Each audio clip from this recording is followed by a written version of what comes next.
Hello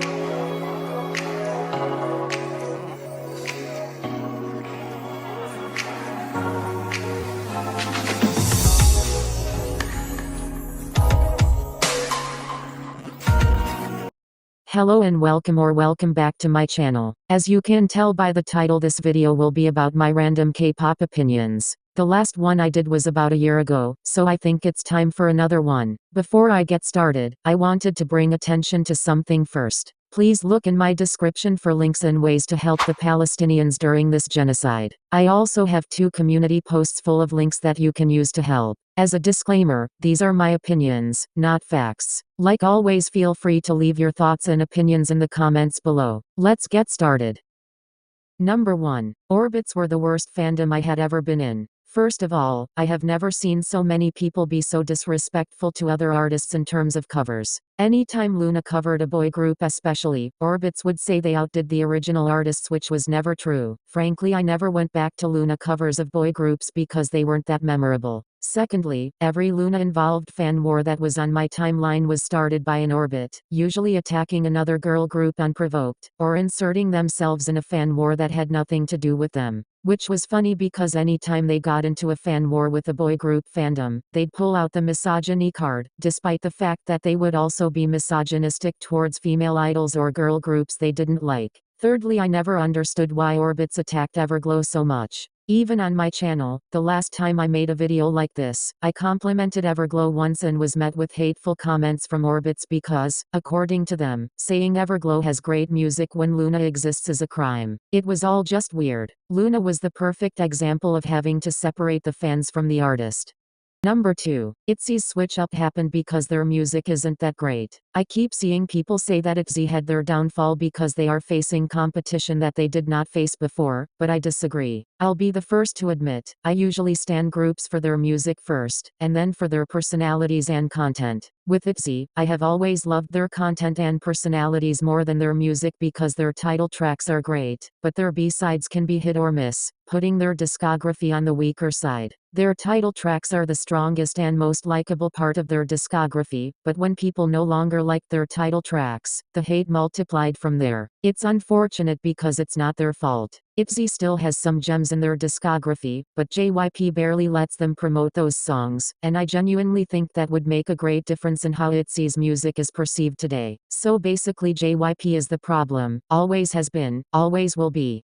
Number 3. Yes, the entire point of YG and HYBE was to redebut izone members, and there is nothing wrong with that. The entire point of a show like Produce was for trainees to get their name and face out there before their actual debut. And when the group is active, that is still the entire point of the group. Once the group disbands, they have then successfully set themselves up for many eyes to be on them, looking for what those idols do next. This has been happening since forever, by the way. Meki has IOI members, AB6 has WONA1 members, Gravity has X1 members, and so on. I don't know why K-pop stans think they're geniuses for pointing out something that has been happening for years now. But congratulations, you finally caught up. Going off of that opinion, people started liking YG because of Wonyoung and Eugene, but they stayed because the group is genuinely enjoyable. They have music that is genuinely good, fun, and exciting to listen to, plus the members go well together outside of their music, contrary to popular belief. And over time, they have only gotten better, and will continue to. Of course I love my izone girls, but let's not act like their success is attributed to only them, it's all 6 of them and their good-ass music. Number 4. Tomorrow by Together is the only group where having no positions actually works. It works for them because even though their positions are kind of implied, every member can fill any role in a song or concept if they need to, and every member sticks out in what they do. There are 2 groups I am thinking of in particular where it seems like the companies try this concept to insinuate that all the members are well-rounded enough to do anything, but that is not the case, because not only can they not all do everything, but furthermore, no one really sticks out as it is. Having positions is okay, because it gives everyone a chance to show their strength but also to be recognized for their improvements and their weaknesses. Not everyone can be TXT, and that's okay. Number 5. Stray Kids don't need to make a general public friendly song. The thing that non-stays can't seem to understand is Stray Kids have made it this far from simply being themselves, so why would they switch it up now? The only people that are suggesting this are people who already don't like Stray Kids, so why would they even listen to you? Let's be for real about two things. Every time a K-pop group puts out a general public-friendly song, it doesn't bring them any real success and usually ends up being the most hated song by fans because of how boring it is. The other truth is, newer K-pop stans are embarrassed by the fact that they like K-pop, and that's why they are so hyper-focused on locals and Westerners liking it. Going off of that last opinion, a lot of groups will not have longevity because they follow trends and popular sounds. Following trends every comeback doesn't do anything except deprive artists of any real musical identity. So instead of having memorable music that can always be enjoyed by fans and casual listeners, a lot of groups will be stuck with poorly aged songs in a discography that is all over the place. And for that, I'm curious to see how certain groups play out in the next few years. Number 6. Y'all should be hating on HYBE the way y'all hate on YG. People love to complain that YG constantly releases the same songs, which is honestly true as a lot of YG title tracks have a similar structure. HYBE does the same exact thing but more extreme. I'm not saying this as a company stan, but how come HYBE isn't getting hate for putting out multiple versions of the same exact song in the way that YG is? It's almost like HYBE has somehow gaslit everyone into thinking that this is normal when it isn't. Number 7. All of the activism for minors in K-pop is performative. Licia being a minor didn't stop people from cyberbullying her. People hated on LE SSERAFIM's choreography being too inappropriate for Yoonchae, but made the song popular anyway. Let's also not forget how K-pop stans referred to Kiss of Life as grown women when at their debut, one had just turned 18, and one had just turned 19, literally teenagers. Give it up, everyone sees through the bullshit, and especially these companies, because people complain but support anyway.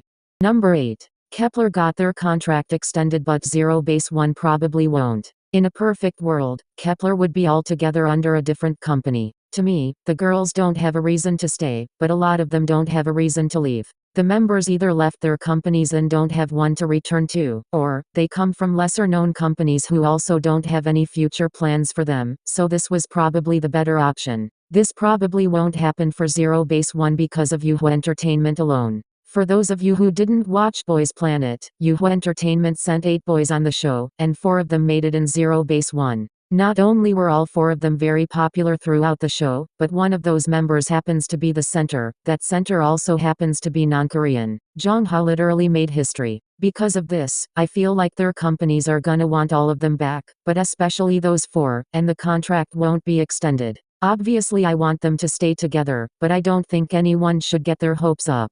When I first started editing this video, I had a lot of opinions divided up into categories, but I didn't want the video to be too long so I cut out a lot of them. So just like my other opinions video, these last few opinions are a speed round, but these are only about music. Number 9. IVE and Yuri have the best music post izone. LE SSERAFIM's and Lee Chaeyoon's hit or miss. Number 10. Twice's older title tracks were better, but their newer B-sides are better. Number 11. Born to Be by Itzy was rightfully a B-side, it is not strong enough to be a title track. Number 12. Batty isn't IVE's worst song, it's Afterlike. Number 13. Yeena's darker songs are better than her brighter ones. Number 14. Drama by aespa is their best title track, but the album isn't that great. Number 15. Teddy Bear is Stacy's only boring song. Number 16. NMIXX has a flawless discography. Party O'Clock is one of their best songs. Number 17. Lightsum's best title track is Vanilla and they still haven't topped that. Number 18. Sweet Juice by Purple Kiss is the best song by a 4th-gen girl group. Number 19. Assemble is Triple S's best album so far, Evolution is their worst. Number 20. By My Neverland is Kiss of Life's best song. Number 21. Red Velvet needs a full R&B album in 2024. Number 22. L7's Up is an ugly name and the debut was genuinely underwhelming. Number 23. Wonderland will always be ateez's best title track. Number 24. Feel the Pop is bsides' worst song. Sweat should have been the title track. Number 25. The Boys and TXT's recent B-sides have been better than their recent title tracks. Number 26. I don't get the hype of Treasure's music. Number 27. Music from YG artists is usually disappointing. Number 28. Boy Next Door's music isn't for me, but they have brought a unique sound to K-pop. Number 29. Victon's discography is the definition of boy group excellence. Number 30. I can't get into EXO's recent B-sides. Number 31. Noise music from groups that aren't Monster X, NCT, or Stray Kids is simply unacceptable. Number 32. Zero Base 1, TWS, and &1 have the best boy group music in the 5th gen so far. Number 33. On Guard was the best song to come out of Boys Planet. Number 34. Blackpink members need solos because they don't complement each other well as a group. Number 35. Seulgi's solo debut was the best and most necessary, and I hope she has a comeback soon. Number 36. Junghyun is the next Twice member that should debut solo, and if no one else debuts solo afterwards, I'll be okay with that.